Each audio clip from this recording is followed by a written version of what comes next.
Poland handed over MiG-29 fighter jets to Ukrainian Air Force. The Ministry of Defense of Poland handed over its MiG-29 fighter jets to the Ukrainian Air Force. Ukrainian pilots went to Poland to receive MiG-29 fighters, which Warsaw decided to transfer to the Ukrainian Air Force as assistance. The data on this subject was announced by the People's Deputy of Ukraine Galina Tretyakova.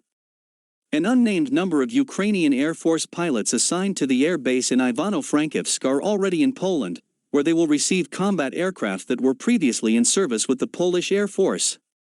The exact number of combat aircraft transferred to Ukraine is not called, however. Today Poland is armed with 32 MiG-29 fighters, including combat training aircraft.